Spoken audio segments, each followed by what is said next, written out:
दोस्तों, मेरे YouTube channel धारा ज्ञान की में आपका स्वागत है, अभिनंदन है। दोस्तों, संपूर्ण ब्रह्मांड की सभी चीजें हमको कुछ न कुछ सिखाती हैं, कुछ न कुछ संदेश अवश्य देती हैं और हमें संपूर्ण ब्रह्मांड की चीजों से सीख लेनी चाहिए। ऐसी ही एक कहानी हम आपको सुनाने जा रहे हैं।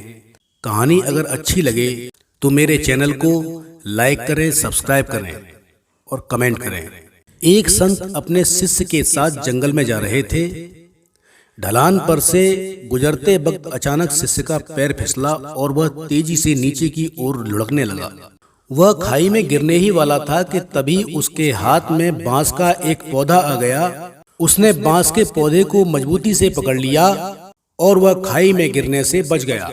बांस धनुष की तरह मुड़ गया, लेकिन न तो वह जमीन से उखड़ा और न ही टूटा। वह बांस को मजबूती से पकड़कर लटका रहा। थोड़ी देर बाद उसके गुरु वहीं पहुंच गए। उन्होंने हाथ का सहारा देकर शिष्य को ऊपर खींच लिया। दोनों अपने रास्ते पर आगे बढ़ चले। राह में संत ने शिष्य से कहा, जान बचाने वाले बांस ने तुमसे कुछ कहा? तुमने सुना क्या?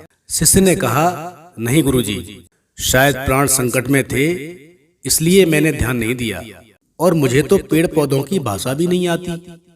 आप ही बता दीजिए उसका संदेश। गुरु मुस्कुराए।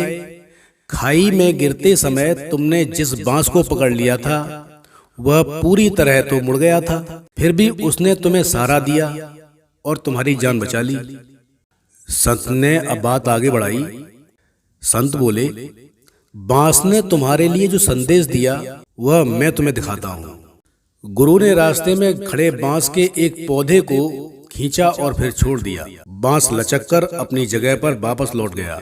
हमें बांस की इसी लचीलेपन की खूबी को अपनाना चाहिए। तेज हवाएं बांसों के झुरमुट को झकझोर कर पूरी तरह से उखाड़ने की कोशिश तो करती हैं, लेकिन वह आगे पीछे डोलता तो है पर मजबूती से धरती में जमा रहता है। कि जीवन में जब भी मुश्किल दौर आए तो थोड़ा झुककर विनम्र बन जाना, लेकिन टूटना नहीं, क्योंकि बुरा दौर निकलते ही पुनः अपनी स्थिति में दोबारा पहुंच सकते हो। शिष्य बड़े गौर से सुनता रहा। गुरु ने आगे कहा, बांस न केवल हर तनाव को झेलता है, बल्कि यह उस तनाव को अपनी शक्ति बना लेता है और दुगनी गति से ऊपर उठता है। बांस ने कहा कि तुम अपने जीवन में इसी तरह लचीले बने रहना। गुरु ने शिष्य को कहा, पुत्र, पेड़ पौधों की भाषा मुझे भी नहीं आती। बेजुबान प्राणी वृक्ष हमें अपने आचरण से बहुत कुछ सिखाते हैं। तो दोस्तों, देखा आपने कि बांस ने हमको क्या शिक्षा दी है। बांस ने हमको यह शिक्षा दी है कि हमको सभी के सामने इस समाज में लचीले बनकर रहना चाहिए, लेकिन अपने उसूलों, अपने सिद्धांतों पर हमेशा अडिग रहना चाहिए। जिंदगी में बुरा वक्त तो आता है, लेकिन अगर हम अपने सिद्धांतों और उसूलों पर मजबूती से खड़े रहते हैं तो एक न एक दिन दुगने वेग से हम उन ऊंचाइयों पर पुनः पहुंच सकते हैं। धन्यवाद दोस्तों।